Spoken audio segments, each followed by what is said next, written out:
خلیفہ چہارم داماد مصطفیٰ فاتح خیبر امیر المؤمنین حضرت علی مرتضیٰ کرم اللہ وجہ الکریم کے فضائل و مناقب اور عظمت کردار کے حوالے سے ہر دور کے ارباب قلم نے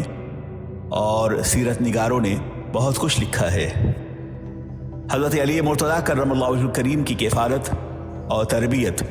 خود نبی مکرم سرور کائنات صلی اللہ تعالی علیہ وسلم نے فرمائی تھی، اور بارگاہ رسالت میں انہیں ہر دور میں شرف تقرب حاصل رہا۔ وہ بارگاہ رسالت میں، درسگاہ مصطفی میں اور اصحاب صفہ میں اور مہاجرین و انصار میں ان کی حیثیت بہت ہی نمایاں تھی۔ گویا کہ وہ اپنی فضیلت کے اعتبار سے، اپنی علمیت کے اعتبار سے، اپنی شجاعت و بصالت کے اعتبار سے، اپنے جذبہ ایثار کے اعتبار سے، اپنی خودداری کے اعتبار سے، اپنے غنا و فقر کے اعتبار سے وہ درجہ اختصاص پہ جلوگر تھے۔ حضرت علی کا عالم یہ ہے کہ آپ کو بچپن ہی میں شرف ایمان سے مشرف ہونے کی سعادت میسر آئی، اور آپ سابقون الاولون میں موجود تھے۔ حضرت علی کا عالم یہ ہے کہ وہ زندگی میں، بلکہ زندگی کسی دور میں بھی آپ نے بت پرستی، شراب نوشی اور قبائل عرب اور ایام جاہلیہ کے رسوم سے اپنے آپ کو ہمیشہ دور رکھا، اور یہی بلا شبہ بارگاہ مصطفی کا فیضان تھا۔ نگہ مصطفیٰ نے انہیں اتنا بلند کر دیا تھا کہ آقائے دو جہاں سرور کائنات کا خود ارشاد ہے کہ انا مدینۃ العلم وعلی بابها، میں علم کا شہر ہوں اور حضرت علی اس کے دروازے ہیں۔ اللہ کے نبی سرور کائنات صلی اللہ علیہ وسلم نے ارشاد فرمایا کہ علی سے جو شخص بغض رکھے گا وہ دنیا اور آخرت میں بلا شبہ محروم قسمت ہوگا۔ حضرت علی کرم اللہ وجہ الکریم ان لوگوں میں ہیں جنہیں سب سے پہلے آقائے دو جہاں سرور کائنات کی اقتداء میں نماز پڑھنے کی سعادت میسر آئی۔ حضرت علی ہر مارکے میں اپنی شجاعت و بصالت اور فداکاری کا لوہا منوایا، اور رائے حق میں کبھی اپنی جان کی پرواہ نہ کی۔ میدان بدر ہو، احد ہو، خندق ہو، خیبر ہو، حنین ہو، ان تمام جنگوں میں حضرت علی اسد اللہ الغالب کی حیثیت سے شریک ہوئے اور اپنی شجاعت و بہادری کا لوہا منوایا۔ وہ علی مرتضیٰ ہیں کہ مکہ میں سالہ سال تک نبی دو عالم سرور کائنات ارواح نافدہ صلی اللہ تعالی وسلم کے ساتھ رہ کر ہر قسم کی تکالیف اور مصائب برداشت کیے۔ عالم یہ ہے کہ شب ہجرت بستر ناز پہ آپ کو سونا پڑا، جبکہ باہر کاشان رسول کا قریش مکہ نے برہنہ تلوار لیے محاصرہ کر رکھا تھا۔ حضرت علی مرتضیٰ کرم اللہ وجہ الکریم سے لوگوں نے پوچھا کہ علی یہ بتاؤ کہ تمہیں اس بات کا اندازہ تھا کہ باہر دشمن کھڑے ہیں اور تم پہ حملہ آور بھی ہو سکتے ہیں، مگر اس اضطراب کی کیفیت میں تمہیں نیند کس طرح آئی؟ تو حضرت علی کہتے ہیں کہ واللہ العظیم اس رات مجھے اس قدر پرسکون نیند آئی کہ آج تک میں اپنی آنکھوں میں اس نیند کے خمار کو محسوس کر رہا ہوں۔ حضرت علی نے فرمایا کہ آقائے دو جہاں سرور کائنات صلی اللہ علیہ وسلم کا حکم تھا کہ علی یہ قریش مکہ کی امانتیں ہیں، انہیں واپس کر کے تم مدینے چلے آؤ۔ تو یہ کیسے ہو سکتا تھا کہ ہمیں موت آئے؟ دنیا کی کوئی طاقت ہمیں ہلاکت اور بربادی سے دوچار نہیں کر سکتی تھی، اس لیے کہ اللہ کے نبی سرور کائنات نے اپنی ملاقات کا ہمیں مژدہ جافزہ سنایا تھا۔ بات کا یقین تھا کہ کفار و مشرکین کی امانتوں کو واپس کرنے کے بعد مجھے اللہ کے نبی سرور کائنات کی خدمت ناز میں حاضر ہونا تھا اور صحبت رسولی سے مستفیض ہونا تھا۔ جو شب کو کہہ دیا دن ہے تو دن نکل آیا، جو دن کو کہہ دیا شب ہے تو رات ہو کے رہی، تمہارے منہ سے جو نکلی وہ بات ہو کے رہی۔ حضرت علی کرم اللہ وجہ الکریم کو آقائے دو جہاں سرور کائنات نے اپنا مواخاتی بھائی بنایا۔ چند سال کے بعد ان کو اپنے ساتھ وہی نسبت دی جو حضرت موسیٰ کو حضرت ہارون سے تھی۔ وہ علی مرتضیٰ ہیں جو اصحاب بدر میں سے ایک ہیں کہ جن کی تمام خطائیں اللہ رب العزت نے معاف فرما دی تھی۔ حضرت علی وہ سابقون الاولون میں ہیں اور مہاجرین سے بھی ان سب کو اللہ نے جنتی قرار دیا ہے۔ یہ وہ لوگ ہیں جنہیں ملکوتی فرشتے بھی ان کی راہوں میں اپنے پر کو بچھا کر بھی اہتمام شوق کی تشنگی محسوس کرتے ہیں۔ عزیزان محترم،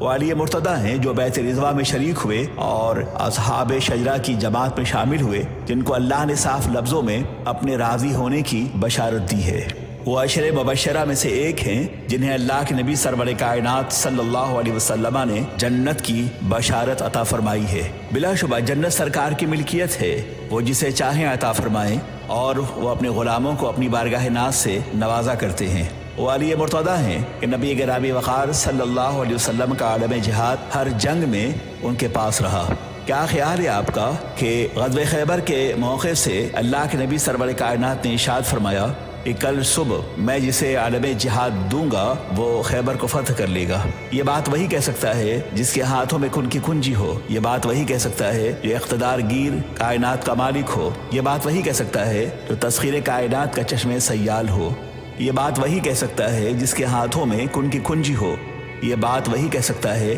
جس کے اشارے ابرو سے کائنات کے مقدرات سنورتے ہوں، یہ بات وہی کر سکتا ہے جو اپنے عزم کی ٹھوکر سے صحرا و بیاباں کے بے چاراہوں پر زمزم پیدا کرتا ہو، یہ بات وہی کہہ سکتا ہے جنہوں نے دل کی دنیا سواری ہو، یہ بات وہی کہہ سکتا ہے جس کی بارگاہ ناز سے ایمانیات کے اجالے ظلمت کدے عالم میں تقسیم کیے جاتے ہوں، یہ بات وہی کہہ سکتا ہے جو خدائے اعظم کا نائب اعظم ہو، یہ بات وہی کہہ سکتا ہے جو نظم کائنات کو اپنی مٹھی میں رکھتا ہو، یہ بات وہی کہہ سکتا ہے جس کے ہاتھوں میں کن کی کنجی ہو۔ اللہ کے نبی سرور کائنات صلی اللہ علیہ وسلم نے ارشاد فرمایا کہ کل میں صبح جس شخص کو علم جہاد دوں گا وہ خیبر کو فتح کر لے گا، یہ بات وہی کہہ سکتا ہے جس کے زیر نگی نظام کائنات ہو، یہ بات وہی کہہ سکتا ہے جس کے زیر لوا آدم و من سوا ہو،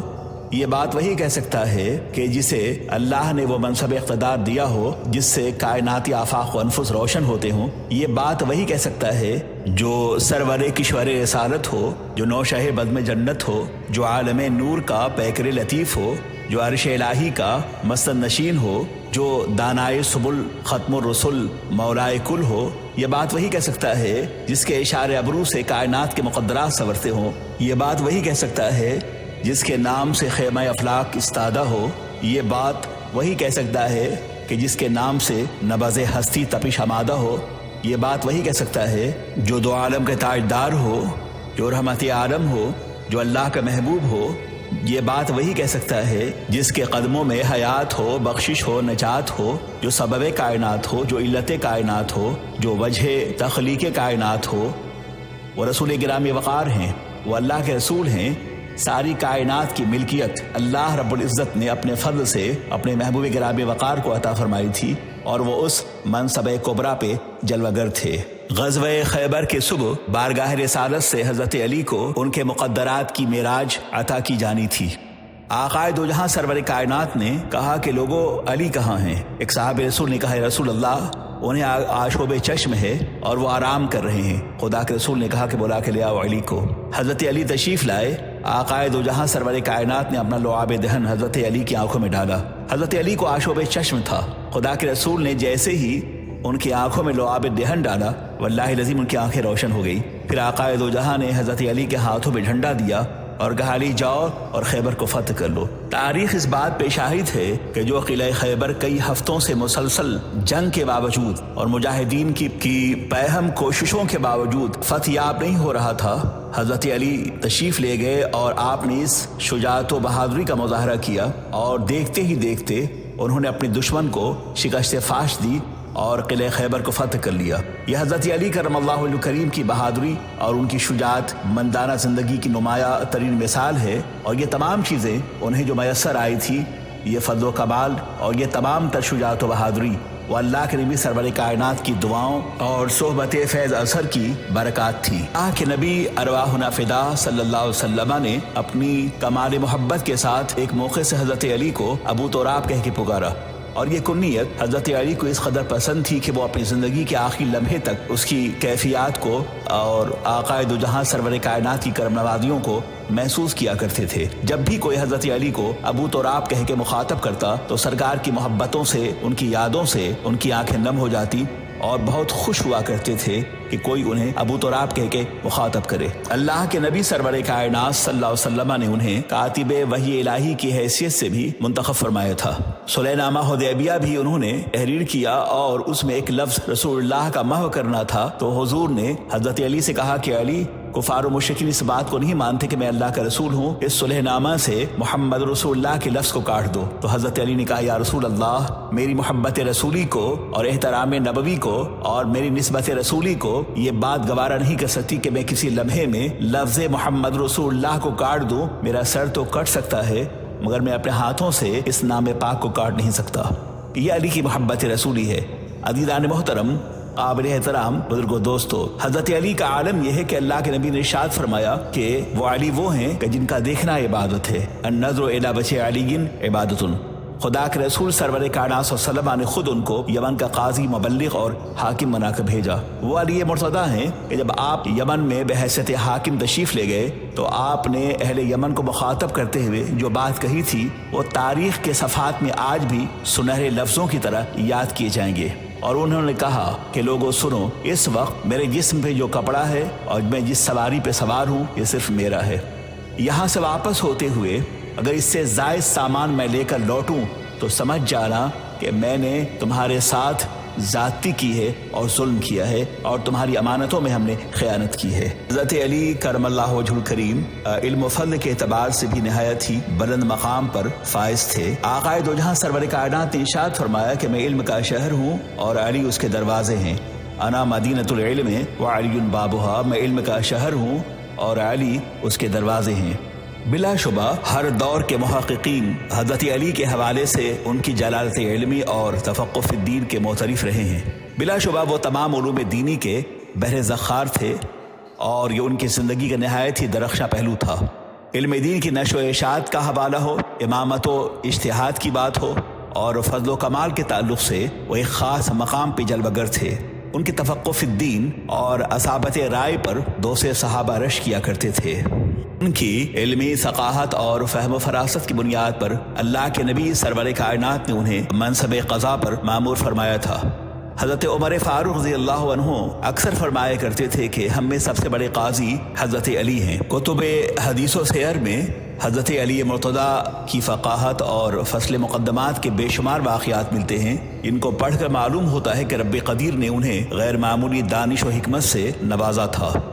حضرت علی وہ حافظ قرآن بھی تھے اور اس کی ایک ایک آیت کے معنی اور شان نزول سے واقف تھے۔ گویا یہ کہنا غلط نہ ہوگا کہ حضرت علی تفسیر قرآن کے حوالے سے مرتبہ کمال پر جلوگر تھے۔ خود ان کا اپنا قول ہے کہ وہ فہم جو اللہ رب العزت نے قرآن کے حوالے سے کسی بندے کو عطا کیے ہیں وہ میرے پاس موجود ہے۔ حدیث نبوی کے حوالے سے بھی ارشاد نبوی کے بہت بڑے وہ عالم تھے اور احادیث نبوی کا ایک بہت بڑا ذخیرہ تھا جو ان کے امانت دار حافظے میں موجود تھا۔ حضرت علی سے تقریباً 586 حدیث نبویہ مروی ہیں۔ تقریر ہو، خطابت ہو، ان تمام حوالوں سے حضرت علی اپنی مثالات تھے۔ مختلف کتابوں میں ان کے جو خطبے ملتے ہیں انہیں پڑھ کر اس بات کا اندازہ ہوتا ہے کہ حضرت علی کے زور بیان اور تبحر علمی کا اعتراف اپنوں نے بھی کیا ہے اور اخیار نے بھی کیا ہے۔ حضرت علی کرم اللہ وجہ الکریم کو شعر و شاعری سے بھی درک حاصل تھا۔ ارباب سیر نے ان کے بہت سے اشعار نقل کیے ہیں جو حسن تخیل کے اعتبار سے، خوبی بیان کے اعتبار سے اور ان کی فکری بلند پروازی کے اعتبار سے، ان کے تخیل کے اعتبار سے، لفظیات کے اعتبار سے، معنی کے اعتبار سے، تسلسل کے اعتبار سے،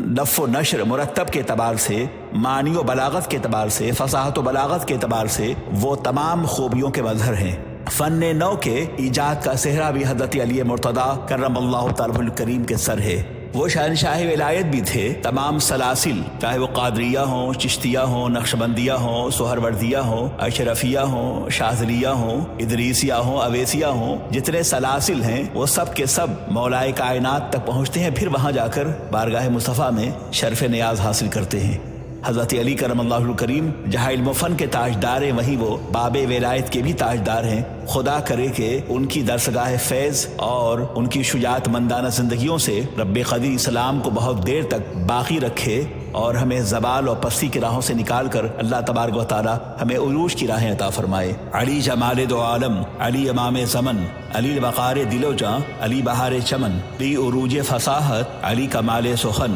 علی عرب کے اندھیروں میں حق کی پہلی کرن، علی کا فکر شعور حیات نو کی اساس، علی کا فکر شعور حیات نو کی اساس، علی کا فخر جہاں میں تونگری کا لباس، علی کا علم دل آگہی شکست قیاس، علی کا حلم کرم گستری میں عدل شناش، علی ضمیر جنو میر کاروان خرد، علی شعور امامت، علی غرور سمد، علی امین رموز رسول و فکر احد، علی دلیر بہادر سخی کریم اسد، علی ہے منزل ادراک و آگہی کا نشاں، علی ہے رونق ہنگامہ زبیر و زماں، علی کے دست کرم کی کرن کراں بکر طرح علی رکے تو نوا خاموشی میں ڈھلتی ہے، علی رکے تو نوا خاموشی میں ڈھلتی ہے، علی چلے تو زمانے کی سانس چلتی ہے۔ بھٹک رہے ہو کہاں عاقبت گری کے لیے، بھٹک رہے ہو کہاں عاقبت گری کے لیے، علی کا نام ہی کافی ہے رہبری کے لیے۔